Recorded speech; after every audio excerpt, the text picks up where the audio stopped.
Got this chunk of pear wood that came from a tree that fell down in our yard about 3 years ago.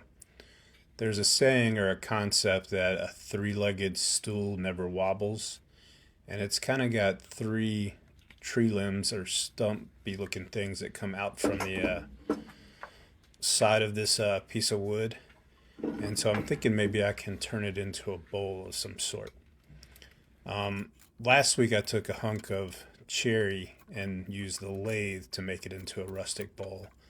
I think I'm going to do something a little bit different this time and go with a power carving and kind of leave a lot of the shape of it still on there, but kind of carve a bowl out of the top of it, and that bowl won't necessarily be round.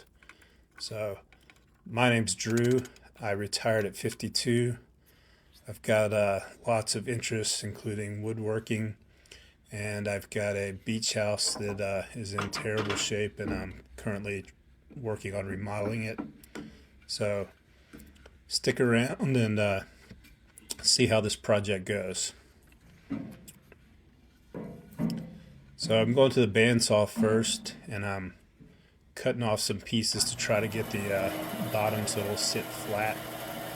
It definitely is pushing the limits on the height of my bandsaw, and the log is going to hit like the upper part of the bandsaw and not allow me to push it through. So it's kind of a puzzle trying to find a good angle to like cut some of these little pieces.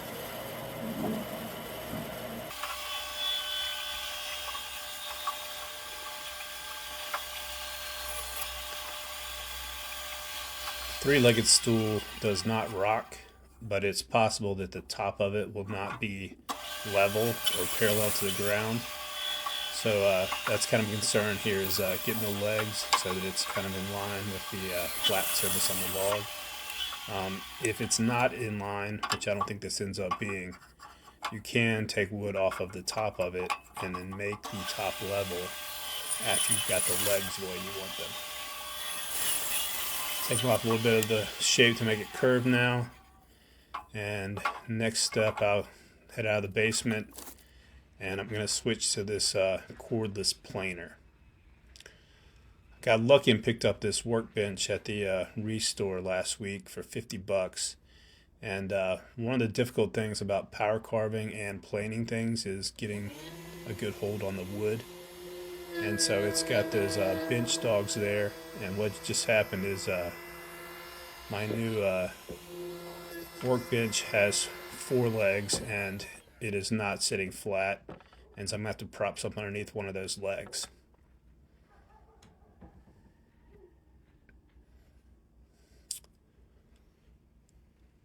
So I think I got the table stable, but the wood is not in the best spot.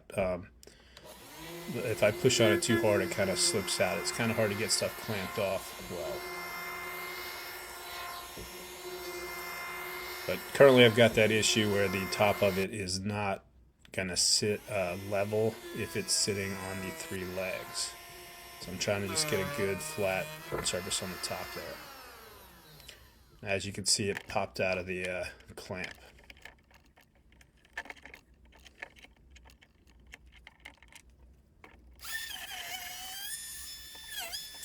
And the planer is kind of a dangerous machine. There's big spinning blades on the bottom of it, so like holding it with your hand and planing it's probably not advisable.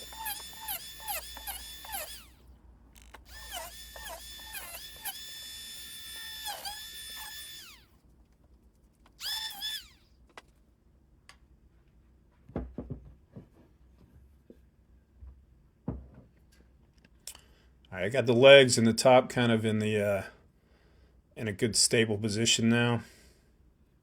I'm checking stability of it. There is a bunch of wood that's kind of hanging out over that to the far end of that one leg there, which makes it so it's a little bit unstable, but it's not too bad.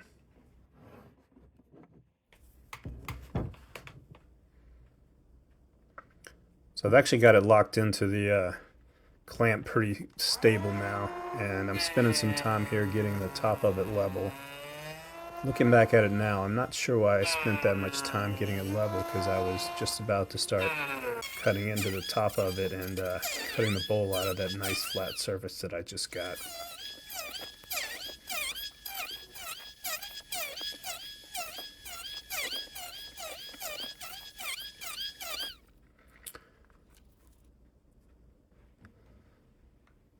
So I've got a sanding disc or wood carving disc mounted to the grinder here, and I do not have a lot of experience with this.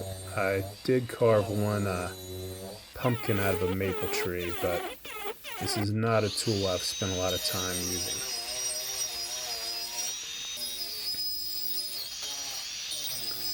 I don't know if I have any tips about how to use it. It's just one of those things where you gotta play with it some, and you get more and more comfortable with it.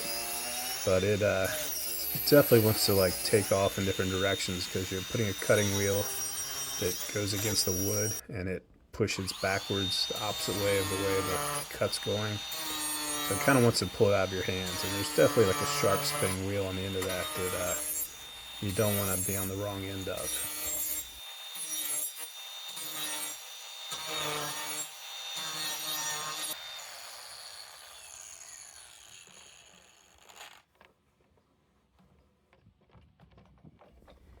It's getting closer to the shape that I'm looking for now. Clamping it on the different sizes to kind of take the more of a curved shape on each of those legs is what I'm taking care of.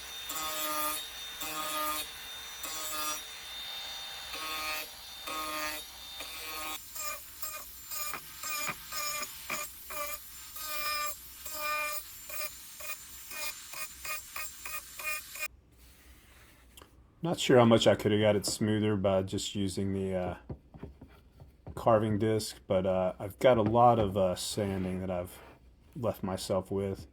About the only thing more boring than actually doing sanding is watching other people sand. So I did not get a lot of footage of it. But combination there of using the planer a little bit and the orbital sander and then some other sanding things I've got in my basement. But looking at the video now, I can see some kind of misshapen spots that I definitely could have even spent more time on. But having the patience to sand for hours and hours is not my strong suit. Putting Howard's feed and wax on the bowl now. Get it on there good and thick, and then let it sit for a little while, and then come back and buff it with a paper towel. So it's dry now, and that's the finished product.